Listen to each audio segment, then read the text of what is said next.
I want to tell you about the future of money. Let's start with a story about this culture that lived in Micronesia in the early 1900s called the Yap. Now, I want to tell you about the Yap because their form of money is really interesting. They use these limestone discs called rye stones. Now, the Yap don't actually move these rye stones around or exchange them the way that we do with our coins because rye stones can get to be pretty massive. The largest is about 4 tons and 12 feet across. So the Yap just kind of keep track of who owns what part of what stone.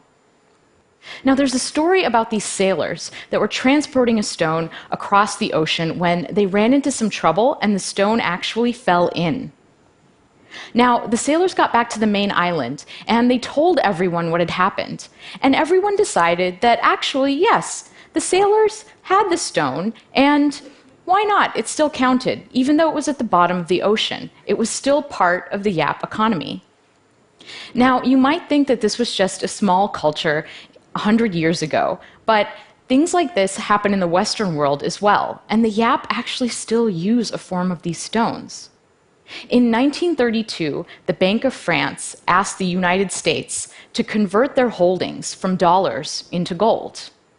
But it was too inconvenient to actually think about shipping all of that gold over to Europe. So instead, someone went to where that gold is being stored, and they just labeled it as belonging to France now.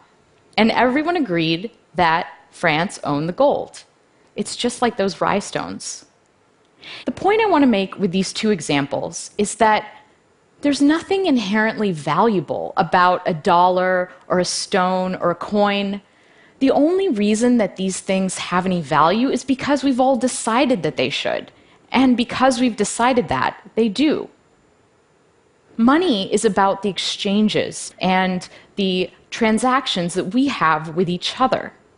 Money isn't anything objective. It's about a collective story that we tell each other about value, a collective fiction. And that's a really powerful concept. In the past 2 decades, we've begun to use digital money. So I get paid via direct deposit, I pay my rent via bank transfer, I pay my taxes online, and every month a small amount of money is deducted from my paycheck and invested in mutual funds in my retirement account. All of these interactions are literally just changing ones and zeros on computers. There's not even anything physical like a stone or a coin. Digital money makes it so that I can pay someone around the world in seconds. Now, when this works, it's because there are large institutions underwriting every 1 or 0 that changes on a computer. And when it doesn't, it's often the fault of those large institutions, or at least it's up to them to fix the problem. And a lot of times they don't. There's a lot of friction in the system.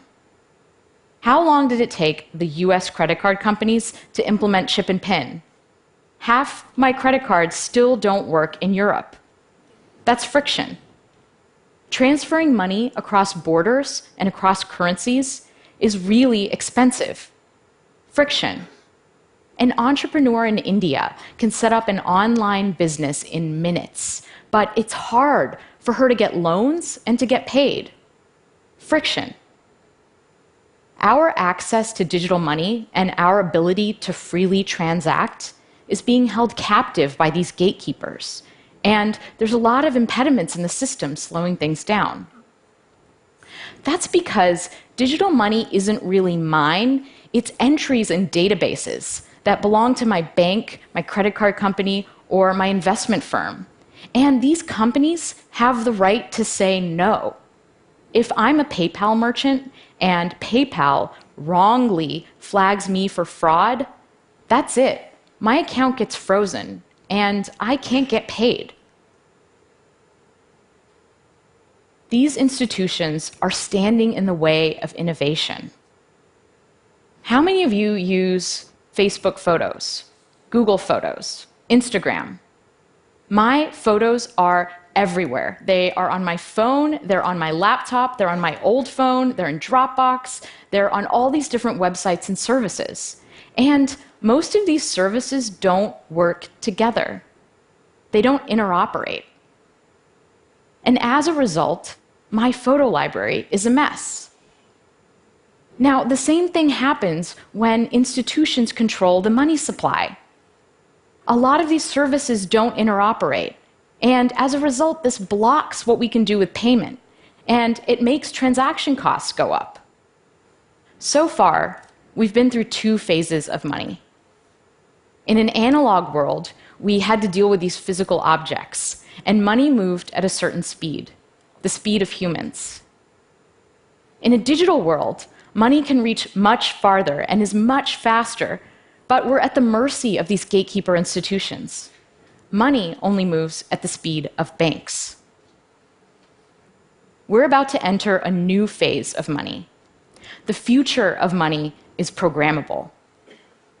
When we combine software and currency, money becomes more than just a static unit of value, and we don't have to rely on institutions for security.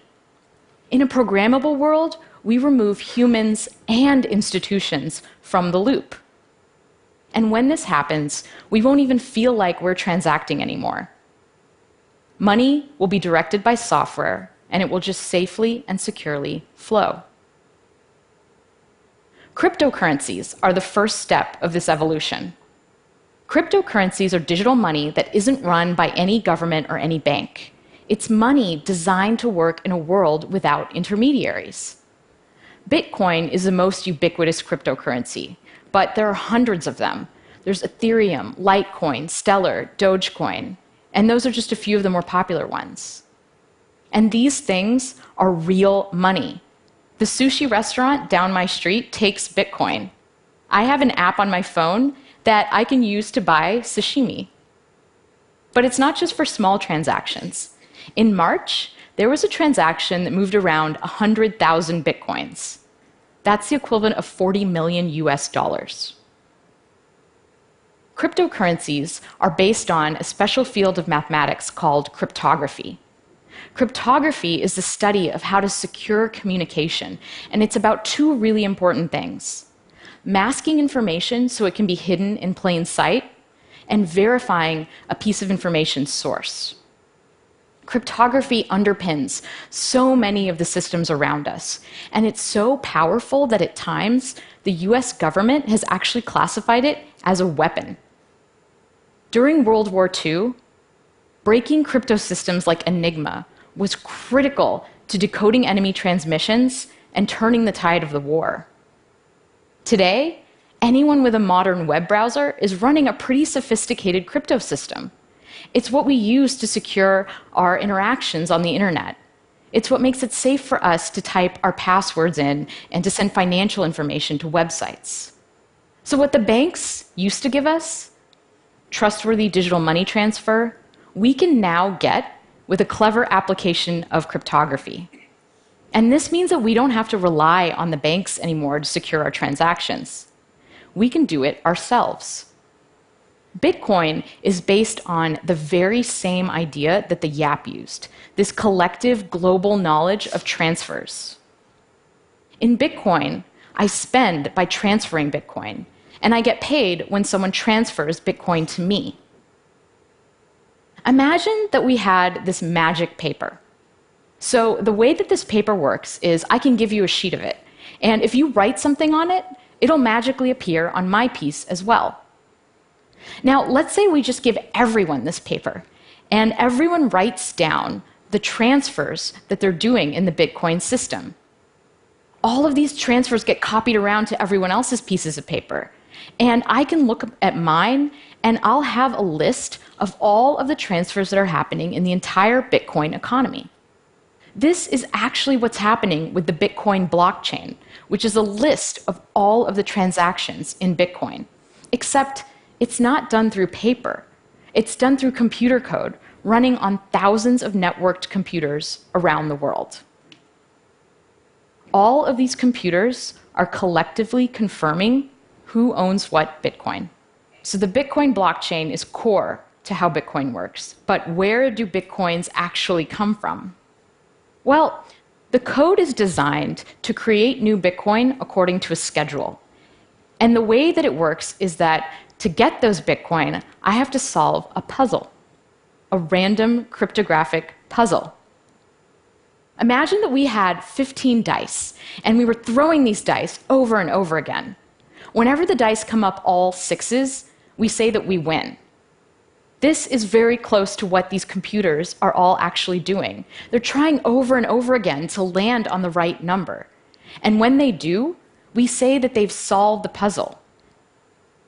The computer that solves the puzzle publishes its solution to the rest of the network and collects its reward, new bitcoins. And in the act of solving this puzzle, these computers are actually helping to secure the Bitcoin blockchain and add to the list of transactions. Now, there are actually people all over the world running this software, and we call them Bitcoin miners. Anyone can become a Bitcoin miner. You can go download the software right now and run it on your computer and try to collect some Bitcoins. I can't say that I would recommend it because right now, the puzzle is so hard and the network is so powerful that if I tried to mine Bitcoin on my laptop, I probably wouldn't see any for about 2 million years.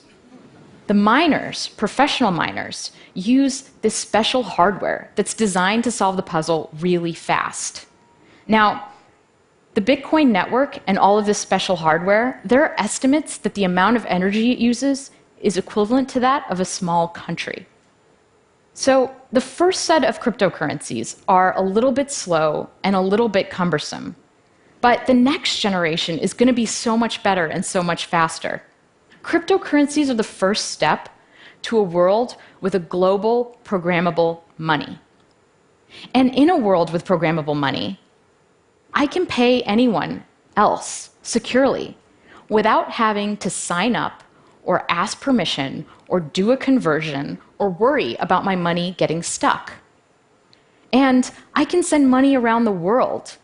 This is a really amazing thing. It's this idea of permissionless innovation. The internet caused an explosion of innovation because it was built upon an open architecture. And just like the internet changed the way we communicate, programmable money is going to change the way we pay, allocate, and decide on value. So what kind of world does programmable money create? Well, imagine a world where I can rent out my healthcare data to a pharmaceutical company. They can run large-scale data analysis and provide me with a cryptographic proof that shows that they're only using my data in a way that we agreed, and they can pay me for what they find out. Instead of signing up for streaming services and getting a cable bill, what if my television analyzed my watching habits and recommended well-priced content that fit within my budget that I would enjoy? Imagine an internet without ads, because instead of paying with our attention when we view content, we just pay. Interestingly, things like micropayments are actually going to change the way security works in our world. Because once we're better able to allocate value, people will use their money and their energies for more constructive things. If it cost a fraction of a cent to send an email, would we still have spam? We're not at this world yet, but it's coming. Right now, it's like we're in a world that is seeing the first automobile. The first cryptocurrency, like the first car, is slow and hard to understand and hard to use. Digital money, like the horse and carriage, works pretty well, and the whole world economy is built on it. If you were the first person on your block to get a car with an internal combustion engine, your neighbors would probably think you were crazy. Why would you want this large, clunky machine that breaks down all the time, that lights on fire, and is still slower than a horse? But we all know how that story turns out. We're entering a new era of programmable money, and it's very exciting, but it's also a little bit scary. Cryptocurrencies can be used for legal transactions, just like cash is used for crime in the world today. When all of our transactions are online, what does that mean for surveillance? Who can see what we do? Who's advantaged in this new world and who isn't?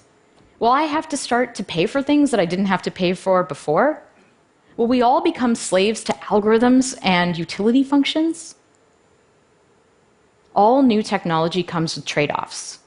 The internet brought us a lot of ways to waste time, but it also greatly increased productivity. Mobile phones are annoying because they make me feel like I have to stay connected to work all the time, but they also help me stay connected to friends and family. The new sharing economy is going to eliminate some jobs, but it's also going to create new flexible forms of employment. With programmable money, we decouple the need for large, trusted institutions from the architecture of the network. And this pushes innovation in money out to the edges where it belongs. Programmable money democratizes money. And because of this, things are going to change and unfold in ways that we can't even predict. Thank you.